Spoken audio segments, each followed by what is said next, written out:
ओम युवा भारत हासी में आपका स्वागत है। चैनल को सब्सक्राइब कर बेल आइकन पर क्लिक करें।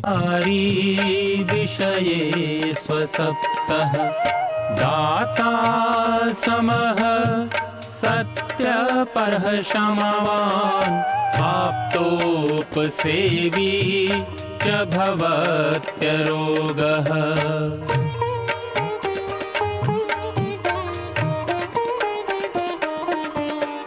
मतिर्वचः कर्म सुखानुबन्धी सत्वं विधेयं विशदा च बुद्धिः ज्ञानं तपः तत्परता च योगे यस्यास्ति तं नानुतपन्ति रोगाः।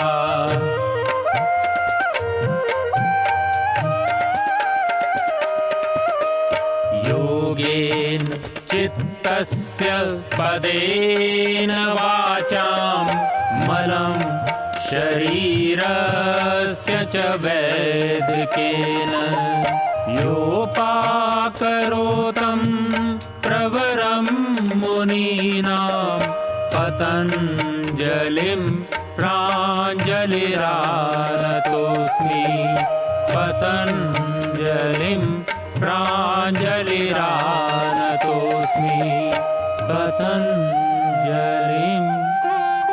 प्राञ्जलिरानतोऽस्मि।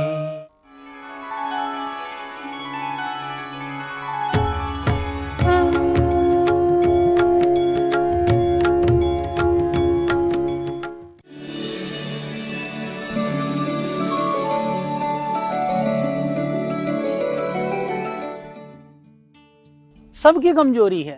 हर कोई चाहता है वाजीकरण, हर कोई चाहता है टॉनिक, हर कोई चाहता है कि मैं तो बिल्कुल घोड़े की तरह से हो जाऊं, मेरा तो ऐसा हो जाए। अरे भाई, अति काम वासना, अति विषय वासना बहुत खतरनाक है। पर यदि आप गृहस्थ हैं तो जरूरी है गृहस्थ भी चलती रहे, गाड़ी भी चलती रहे, उसके लिए जरूरी है कि शरीर भी ठीक ठाक रहे। तो आदमी कहीं ना कहीं संसार के सारे चीज़ों को करते हुए जो काम है बहुत प्रबल और बहुत खतरनाक चीज़ है। पर काम जीवन के लिए आवश्यकता भी है, शक्ति की भी आवश्यकता है। पर उसके लिए मैं आयुर्वेद की बात करूं तो अश्वगंधा को सर्वोत्तम माना गया है। अभी हम लोगों ने रिसर्च किया, अश्वगंधा भी कोरोना वायरस के लिए भी लाभकारी है। अश्वगंधा जो है बीपी के लिए भी लाभकारी है। अश्वगंधा वो हार्ट के लिए भी लाभकारी है। तो रसायन है, अमृत है, लाभकारी है। इसीलिए ये भारतवर्ष में पैदा होने वाला एक अद्भुत एक औषधीय पौधा है। तो अश्वगंधा का सेवन करिए, शतावर का सेवन करिए, सफेद मूसली का सेवन करिए और कौंस के बीज का सेवन करिए। तो ये 4 द्रव्य जबरदस्त हैं यौन दुर्बलता के लिए। सेक्सुअल जितने भी डिजीज हैं, जितने भी वीकनेसेस हैं, ये बहुत ही जबरदस्त चीज हैं। और रसायन के लिए कहा कि रसायन सर्वश्रेष्ठ रसायन क्या है का अष्टवर्ग के जीवनीय जो द्रव्य हैं, अष्टवर्ग हालांकि आज पूरी तरह से मिलते नहीं हैं, उसमें 4 द्रव्य मिल जाते हैं। 4 द्रव्य भी सब च्यवनप्राश में कोई डालता नहीं है, हम जरूर डालते हैं। तो च्यवनप्राश के अंदर जो अष्टवर्ग डाला जाता है उसको लेते हैं, तो रसायन का गुण वो काम करता है। तो अब हम क्या करें, जिनका पेट बार बार खराब रहता है, बहुत कमजोर हैं, आँव हैं, संग्रहणी हैं, खांसी खुशी भी है, हार्ट की प्रॉब्लम भी है, बोले बहुत सारी बीमारी है, ऐसा कोई फल बता दो, ऐसी कोई उपाय बता दो, ऐसी कोई चीज़ बता दो। मैं बताना चाहता हूँ कि हृदय रोग हो, चाहे खांसी हो, चाहे रक्त अल्पता हो, चाहे आँव हो, संग्रहणी हो, मेरे भाई एक अनार 100 बीमार, यानी कि 100 बीमार नहीं 100 बीमारी, 100 बीमारी के लिए एक अनार पर्याप्त है। आप उसका सेवन करिए, बहुत ही लाभकारी है, गुणकारी है और आपके जीवन को देने वाला है। अनार अनार और कई लोग अनार खाते भी हैं। तो मैंने देखा कुछ लोग अनार खा करके वो चूसते हैं और उसको छिकल को फेंक देते हैं। फाइबर की भी जरूरत है, ज़्यादा वीआईपीपन मत दिखाइए, आप अनार को खाइए पर उसके छिलका अंदर का जो फाइबर है उसको भी खाइए। अनार का जूस से ज़्यादा अनार को चबा चबा करके खाना लाभकारी है। कई लोग सोचते हैं अनार का जूस गटक लिया और हो गया काम। गटकना नहीं है, घूंट घूंट करके पीना है, या तो फिर अनार को काट करके उसको चबा चबा करके खाना है, उससे आपको ज़्यादा लाभ मिलेगा। और आँव और जीर्ण संग्रहणी के लिए जैसे हमने बताया कि तक्र सर्वश्रेष्ठ है, उसको आप भूलना मत। इसको भूलना मत मैं बता चुका हूँ, दोबारा आपको मैं बता रहा हूँ। तो भुई आंवला है या पुनर्नवा मूल है, शिवनाक है, ये सब हेपेटाइटिस और लीवर के लिए सर्वश्रेष्ठ है। लीवर के लिए हमने देखा अद्भुत हमारा जो है जिसके अंदर भूमि आंवला है जिसके अंदर अपना पुनर्नवा मूल है, जिसके अंदर मकोए है, ये तीनों चीज़ मिलाकर काकमाची जिसको बोलते हैं, उसका हमारा सर्वकल्प क्वाथ होता है। लीवर के लिए, लीवर सिरोसिस के लिए, लीवर के स्वेलिंग के लिए, इन सारी चीज़ों में वो सर्वोत्तम है। हमने इसका क्लिनिकल ट्रायल किया, प्री क्लिनिकल किया, हमने इन विवो किया, इन विट्रो किया, ये बहुत ही अद्भुत है लीवर के लिए। आप उसका सेवन करिए, नहीं तो याद रखिए भूमि आंवला और भूमि आंवला के साथ साथ में पुनर्नवा मूल और जो है मकोए, काकमाची, ये बाजार से लेकर के बना करके पी लो। चाहे आप अपना हमारा सर्वकल्प क्वाथ ले लो, बहुत सस्ता है, बहुत सस्ता है, इतना सस्ता है कि आपका लीवर ठीक करने के लिए भगवान ना करे ट्रांसप्लांट करना पड़े तो लाखों लग जाते हैं, वो तो मुश्किल से कुछ रुपए का, 100 रुपये का भी नहीं है। उसको आप ले करके अपना लीवर सिरोसिस और हेपेटाइटिस को ठीक कर सकते हैं, लीवर को ठीक कर सकते हैं। अब आप आइए, जो मेरी माताओं बहनों की आजकल भागम भाग की ज़िंदगी में, और हम प्रायः हमारी माताएं बहनें अभी कंसीव लेट से करती हैं, बच्चा लेट से पैदा करती हैं, फिर बाद में स्तन्य होता नहीं, यानी दूध आता नहीं है, बड़े परेशान होकर के घूमती, उन सब माताओं बहनों को बताना चाहूँगा कि जीरा और शतावर ये 2 अद्भुत औषधियाँ हैं दूध को बढ़ाने के लिए। तो जीरा और जो है शतावर का आप सेवन करिए और आपका दूध ज़रूर बढ़ेगा, हर हाल में बढ़ेगा, बाकी औषधियों की ज़रूरत नहीं पड़ेगी, करके तो देखिए। और जैसे टाइफाइड हो जाती है, टाइफाइड होने की बहुत खतरनाक बीमारी है, टाइफाइड हो जाता तो बहुत दिन तक आदमी की वीकनेस खत्म होती ही नहीं है। हमने बहुत प्रयोग करके देखा। खूब कला पंसारी क्या मिल जाएगा, मुनक्का और अंजीर, ये 3 चीज़, खूब कला, मुनक्का और अंजीर, ये 3 चीज़ों को यदि आप ले लेते हैं तो ये टाइफाइड के लिए बहुत ही अद्भुत है। टाइफाइड की दवा खूब कला, मुनक्का और अंजीर, ये काढ़ा बनाइए, पीजिए, फिर आप देखिए अद्भुत 3 दिन में ही 3 दिन में खत्म हो जाएगा। ये अद्भुत औषधि है। और पथरी के लिए, जैसे हमारे यहाँ आयुर्वेद के अंदर कहा कि पथरी के लिए सबसे अद्भुत दवाई क्या है, कुलथ की दाल, पहाड़ में जिसको गोहत बोलते हैं, गोहत का दाल, वहाँ दाल भी खाते हैं, इसका आप काढ़ा बना करके पीजिए, दाल खाइए और थोड़ा सा पानी पीने की आदत डालिए। और एक और पौधा होता है, हम पत्थरचट्टा बोलते हैं, वो पत्थरचट्टा आपके घर में भी होगा, गमलों में भी होगा, मेरी माताओं बहनों ने बहुत लगा रखा है, डेली 3 पत्ता खाते रहें। तो जिनको बार बार पथरी बनने की जो संभावना है वो नहीं रहती है, बनी हुई तो निकल जाती है। और मज़ेदार बात बताना चाहूँगा, हमारा अस्मरी हर क्वाथ भी पथरी को समूल निकाल देता है। 12 से 14 mm की पथरी तक को हमने निकाला है। इस तरह से आप इस पथरी के लिए आप नियमित रूप से उपाय करिए, क्योंकि कई बार क्या होता है कि हम सर्जरी कर लेते हैं, पथरी को निकाल लेते हैं। विशेष करके मैं बात कर रहा हूँ किडनी की पथरी के लिए। गॉल ब्लैडर की पथरी स्टार्टिंग में है तो रिमूव किया जा सकता है प्राणायाम के द्वारा, कुछ औषधियों के द्वारा, ज़्यादा होने पर थोड़ा जटिल होता है। पर किडनी के लिए 12 से लेकर 14 mm तक की पथरी आराम से निकल जाती है, बिना सर्जरी के निकल जाती है। हमने हज़ारों लोगों की पथरी निकाली है। तो उसके लिए जैसे मैंने बोला कि घर में प्रयोग के लिए तो आप कुल्थी का दाल का प्रयोग करिए, पत्थरचट्टे का पत्तों का सेवन करिए, पर अस्मरी हर क्वाथ और रस का सेवन आप लगातार करिए, निश्चित रूप से निकल जाएंगे। और गांठ, शरीर में कई बार गांठें हो जाती हैं, लोग कहते हैं जी दवाई बताइए, शरीर में गांठें हो रही हैं। हाँ, जो बिनाइन गांठें होती हैं, जिसको हम मांसस्टिला कहते हैं, जो कैंसर की गांठें नहीं होती, या कैसे भी गांठें हो, कहीं भी हो, बोले गांठ खत्म करनी हो तो क्या ले लें? अरे शरीर को सुंदर बनाना है, गांठ खत्म करनी हो तो हल्दी खाओ, चाहे हल्दी मलो, सुंदरता को ही बढ़ाएगा। अंदर खाओगे तो अंदर से सुंदर बनाएगा, बाहर मलोगे तो बाहर से सुंदर करेगा। इसीलिए तो ब्याह से पहले भी हल्दी मला जाता है, क्योंकि वो सुंदरता को बढ़ाने के लिए तत्काल उपाय के रूप में सर्वोत्तम माना गया है, सर्वोत्तम औषधि मानी गई है हल्दी। हल्दी है हमारी त्वचा को सुंदर बनाने के लिए, हल्दी है हमारे गांठ को दूर करने के लिए, हल्दी है हमारे डायबिटीज़ को ख़त्म करने के लिए। हमारे ऋषि महर्षि लोग कितने बड़े वैज्ञानिक थे जिन्होंने हमको जीवन का अंग बना दिया, अद्भुत औषधियों के साथ हमको जोड़ दिया, अद्भुत विधाओं के साथ हमको निरोग रहने के लिए हमको समझाया। तो उन ऋषियों के हम ऋणी हैं। वो ऋषि लोग ना बताते तो मैं आज आपको कहाँ से बताता। उन ऋषियों की विधा को ही, उस ज्ञान को ही हम आप तक पहुँचाने का प्रयास कर रहे हैं। यदि हम बात करें घाव को भरने के लिए सर्वश्रेष्ठ क्या है, घाव को भरने के लिए सर्वश्रेष्ठ है विधारा। विधारा एक बड़े बड़े चौड़े पत्तों वाला एक लता होती है, तो वह घाव को भरने में हमने देखा गैंग्रीन जैसे लोग, जिनके गल करके उंगली कट करके टपकने को हो जाते हैं, जिन्होंने डॉक्टर ने कहा सर्जरी करना पड़ेगा, ऐसे सैकड़ों रोगियों को भी हमने विधारा के पत्तों को बांध करके लेप लगा करके ठीक किया है। हालांकि कायाकल्प तेल भी उसमें थोड़ा हेल्प करता है, पर विधारा सर्वश्रेष्ठ औषधि है। अब हम बात करते हैं पेट के कीड़ों के लिए। बच्चों को कीड़े हो जाते हैं, बड़ों के हो जाते हैं, हालांकि आजकल वो कीड़ा निकालने की दवाई गोली भी खिला देते हैं, पर कई बार फिर भी ख़त्म नहीं होते हैं, या कई बार अंदर की किसी तरह का कोई इन्फेक्शन भी रहता है। तो मेरे भाई उसके लिए मरुआ, एक तुलसी का जैसा पौधा होता है मरुआ, मरुआ की चटनी अच्छी लगती है, बड़े भी खा सकते हैं, बुजुर्ग भी खा सकते हैं, बच्चे भी खा सकते हैं। घर में थोड़ी सी जगह है, 2-4 गमले हैं तो मरुआ लगाइए, बरसात से पहले वो लग जाती है। तुलसी की प्रजाति है, तुलसी की तरह से बरसात के सीजन में, हालांकि सर्दी में तुलसी मर जाती है, मरुआ नहीं मरता है। तुलसी से भी मजबूत पौधा है वो, और खुशबू भी आती है। उसके पत्तों को पीस करके आप जो है चटनी बना करके खाइए।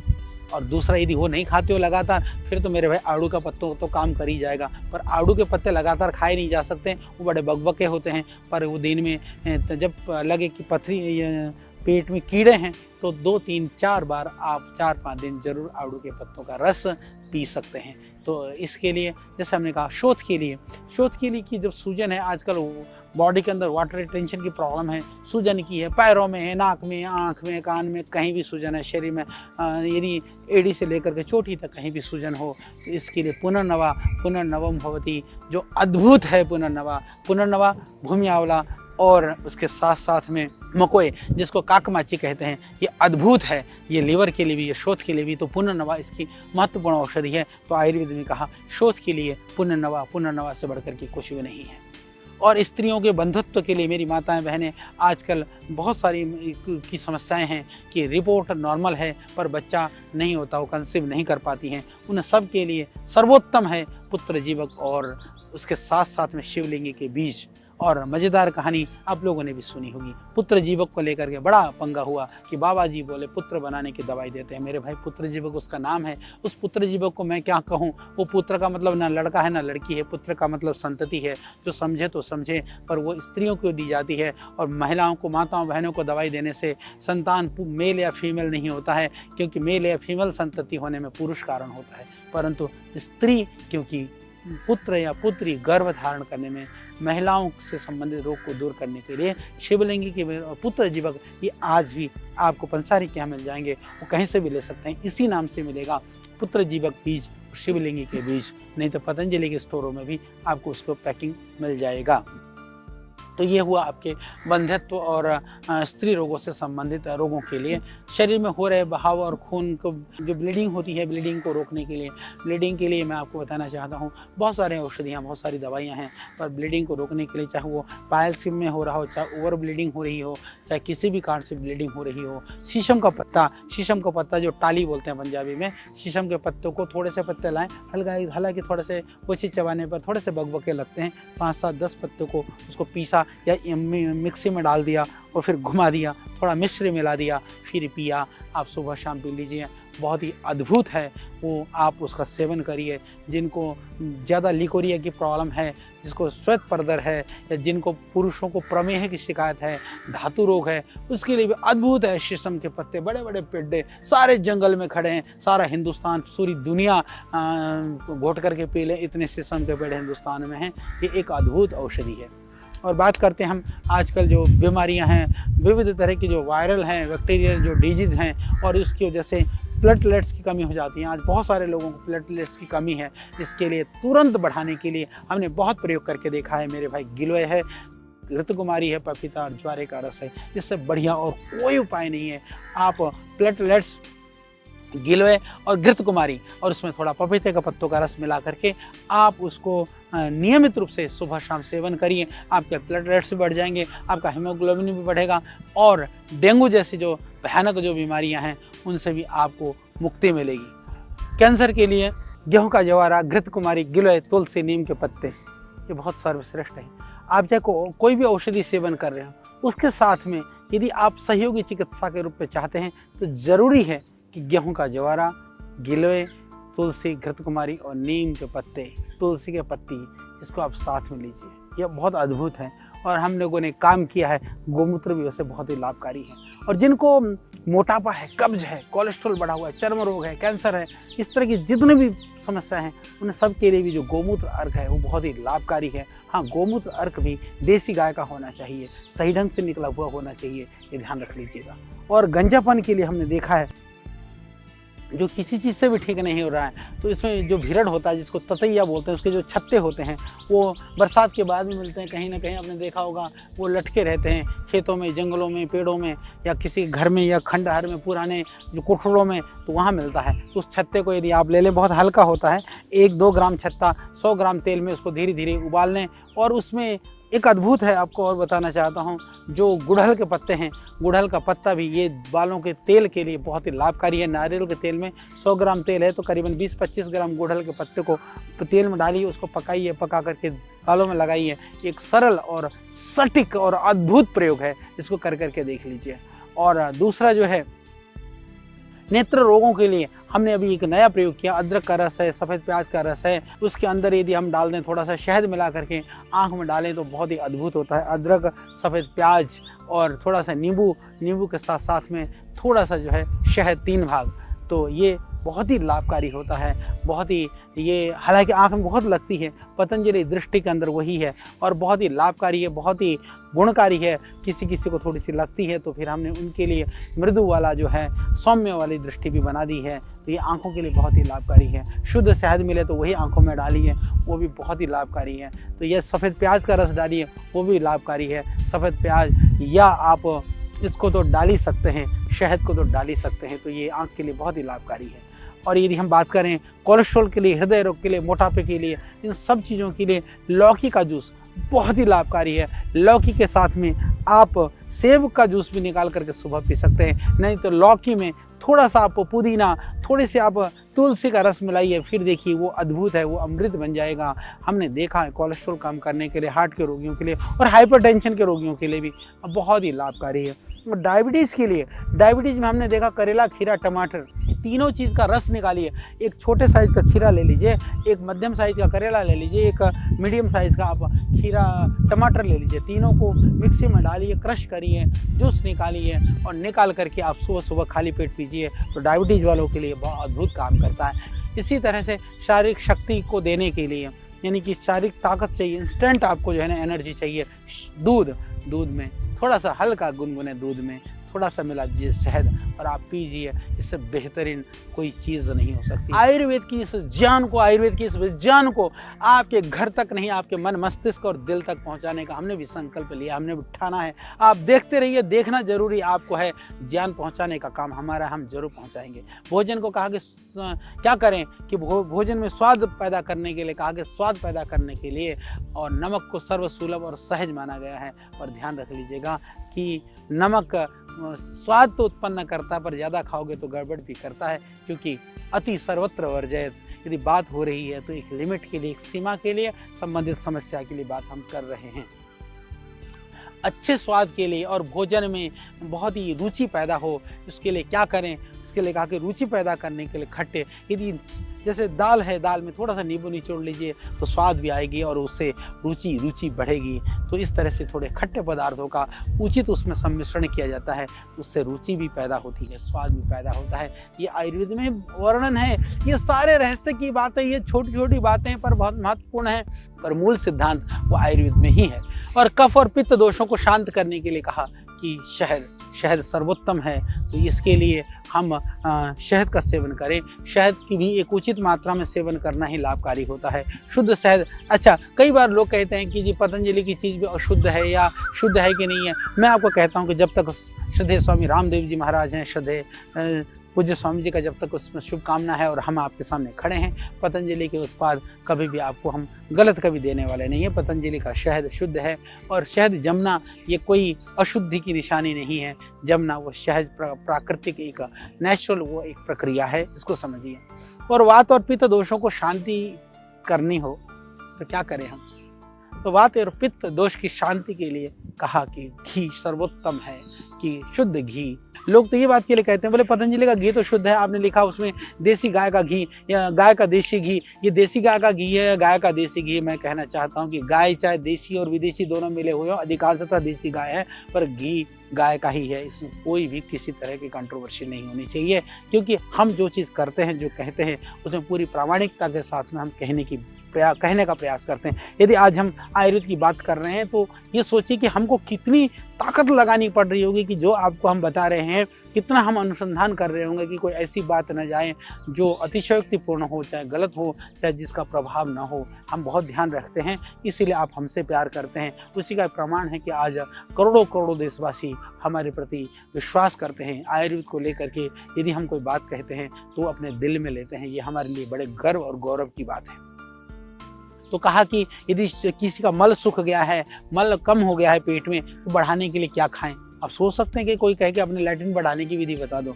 ये भी आयुर्वेद में लिखा है कि जौ या उससे बनी हुई चीज़ आप खाएंगे तो शौच की मात्रा बढ़ जाएगी। भोजन में उत्तम स्वाद के लिए हम क्या करें? उन्होंने कहा कि वात कफ दोषों की शांति के लिए, दांतों को मजबूत बनाने के लिए क्या करें? उन्होंने कहा कि तिल का जो है सेवन करिए, और तिल के तेल का आप कुल्ला भी कर सकते हैं, गरारा भी कर सकते हैं। इस तरह से आप अपनी दांतों को, अपनी आंतों को, अपने शरीर को, अपने देह को तंदुरुस्त और निरोग बना सकते हैं।